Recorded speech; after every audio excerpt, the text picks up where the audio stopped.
Doctor, ഈ food ലാബിൻ്റെ സേവനങ്ങൾ ആർക്കൊക്കെയാണ് ആവശ്യമായിട്ടുള്ളത്? ഫുഡ് ലാബിൻ്റെ സേവനങ്ങൾ ആക്ച്വലി ബേസിക്കലി ഹൈ റിസ്ക് ഫുഡുള്ള എല്ലാവർക്കും ബാധകമാണ്.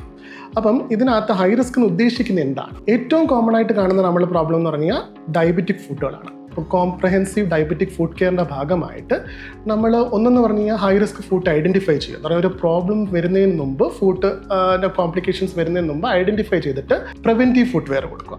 അപ്പം ഈ ഡയബറ്റീസ് ഉള്ള ആൾക്കാർക്ക് സെൻസേഷൻ്റെ പ്രോബ്ലംസ് കാണാം, അല്ലെങ്കിൽ ഫുഡിൻ്റെ ആർക്കിടെക്ചർ എന്തെങ്കിലും വിരൽ നഷ്ടപ്പെട്ടതിൻ്റെ ഭാഗമായിട്ട്, പ്രീവിയസ് ഒരു മുറിവ് വന്നതിൻ്റെ ഭാഗമായിട്ടോ തഴമ്പ് വന്നതിൻ്റെ ഭാഗമായിട്ടോ അത് കാരണം കൊണ്ട് വ്യത്യാസങ്ങൾ വന്നിട്ടുണ്ടാവാം. അപ്പം അവർക്ക് ഇനി ഫർദർ പ്രോബ്ലംസ് വരാതിരിക്കാൻ വേണ്ടിയുള്ള പ്രിവെൻറ്റീവ് ഫുഡ് വെയർസുകളുണ്ട്. അതേപോലെ ഓൾറെഡി അൾസേഴ്സ് വന്നു, ഓൾറെഡി കോംപ്ലിക്കേഷൻസ് അറൈസ് ആയി, അവർക്ക് വേണ്ടിയുള്ള ട്രീറ്റ്മെൻറ്റ് മൊഡാലിറ്റീൻ്റെ ഒരു ഭാഗമായിട്ട് നമുക്കൊരു തെറാപ്പറ്റിക് ഫുഡ് വെയർസുകളുണ്ട്. രണ്ടാമത്തെ കാറ്റഗറി എന്ന് പറഞ്ഞു കഴിഞ്ഞാൽ ഓർത്തോപെഡിക് വിഭാഗങ്ങളിൽ എസ്പെഷ്യലി സ്പോർട്സ് ഇഞ്ചുറീസ് വരാതിരിക്കാൻ വേണ്ടി പ്രിവെൻറ്റീവ് ഫുഡ് വെയർസുകളുണ്ട്. അല്ലെങ്കിൽ ഒരു ട്രോമ സംഭവിച്ചിട്ട് അതിൻ്റെ ഭാഗമായിട്ട് നമ്മൾ മാനേജ് ചെയ്യാൻ വേണ്ടി ഫുഡ് വെയർസ് ഉണ്ടാവാം. പിന്നെ വാദസംബന്ധമായിട്ടുള്ള അസുഖങ്ങൾ, റുമറ്റോളജിക്കൽ ഡിസോർഡേഴ്സ് ഉള്ള ആൾക്കാർക്ക് ഈ ഫുഡിൽ ഉണ്ടാകുന്ന ഡിഫോമിറ്റീസുകളുണ്ട്. പല എല്ലുകളൊക്കെ ഒന്ന് ഡിസ്ട്രോയ് ആവുന്ന രീതിയിലുള്ള ബുദ്ധിമുട്ടുകളുണ്ട്. അപ്പോൾ അതിൻ്റെ മാനേജ്മെന്റിന് വേണ്ടി ഹെൽപ്ഫുൾ ചെയ്യും. പിന്നെ എന്തെങ്കിലും കാലിൽ വരുന്ന ട്യൂമേഴ്സുകൾ, അതിൻ്റെ സർജറി കഴിഞ്ഞാൽ പാത സംബന്ധമായിട്ട് ജന്മന ഉണ്ടാകുന്ന വൈകല്യങ്ങൾ, അതിൻ്റെ കോംപ്ലിക്കേഷൻസ് വരാതിരിക്കാൻ വേണ്ടി മാനേജ് ചെയ്യാം.